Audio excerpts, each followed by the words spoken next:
โอ้ยล้มล้มยามแรงสะแบงบานปีนแล้วปันเดละนางหมอบัดนี้ล้มพัดดอกสะแบงหันยานแต่ใจนาดนอง10,000 ปีน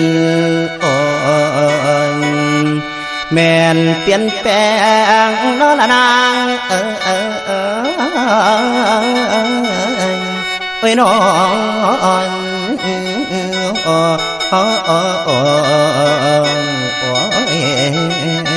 ลันงาม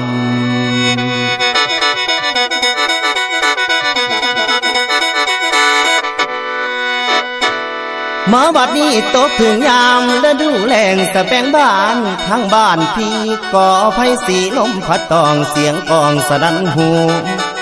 แสนคิดทอดยอดสู่ยามอยู่ห่างน้อไกลกันคุณแล้วสะแบงบ้านลมพัดปิ่นหมุนดอกลงพื้นสุดที่ฝืนทนได้อุกภัยเหนื่อยหัวใจพี่นางเอ้ยนางไงกูละอายนี่หนหอนบ่พรบ่ขานิ่งน้ำนองเจ้าเรื่องเก่าน้องข้างหลังคุณแล้วมันยังฝังในใจเสียจ้องจำเด้อจิตอายคำที่สายเคยเว้าไว้น้ำสาวเบิดทุกสิ่งคำ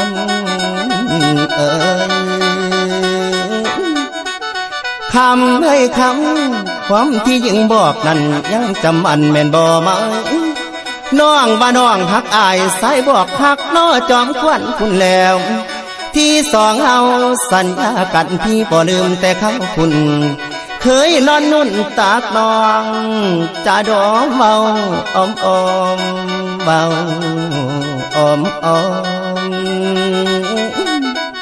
ลาดังเอ้ยสองใจเฮาพร้อมล้อมเขาไม่ใส่กันอดีตก่อนเก่านั้นยังค่อยบันว่าหัวใจน้อลาโดนปันได้บ่ไล่ลืมตื่มเต็มในสวงพี่หากคนดีแฟนอายฟังใจบอกใครเสื่อมนอกคำเอ๋ยเบิดหัวใจให้น้องบ่เหลือแท้ให้แก่ไผอายยังจำจื่อได้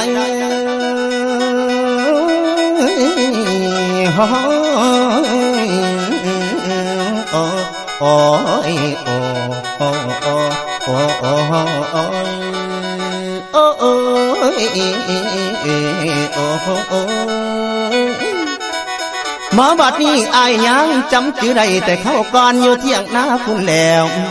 ดอกมันป่าเน็บหัวแก่นางแต่ตอนนั้นก็ยอมบ้านมาหอยมาไล่หอมจำได้บ่คำเอ่ยลานางเอ้ยอายคล้องคอให้น้องปานนั่งฝ่าบัดนั่งแนงอายนั้นยังได้ตื่มแต้มสะแบงดอกพวงบานเอามาสานเป็นมงกุฎใส่หัวให้นางเจ้าสุขสองเฮาเข้านั้นมีมันคองบ่ทันทอลืมแล้วบ่ยอดสู่มัดลาห่างดอกทางกันนับแต่น้องจากบ้านนานหลวงน้อหลายปี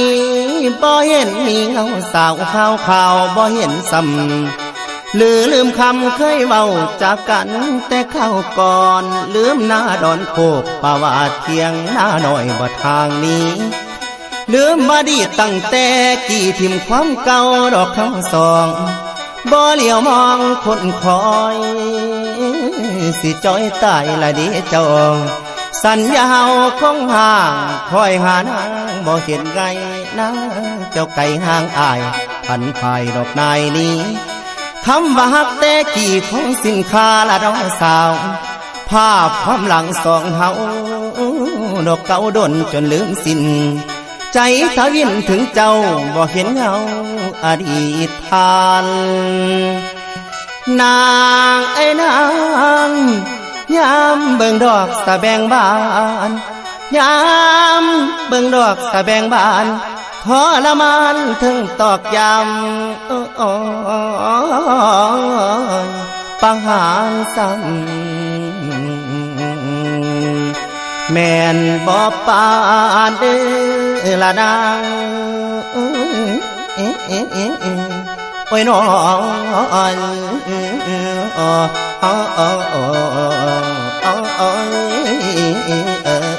ยนั่นนา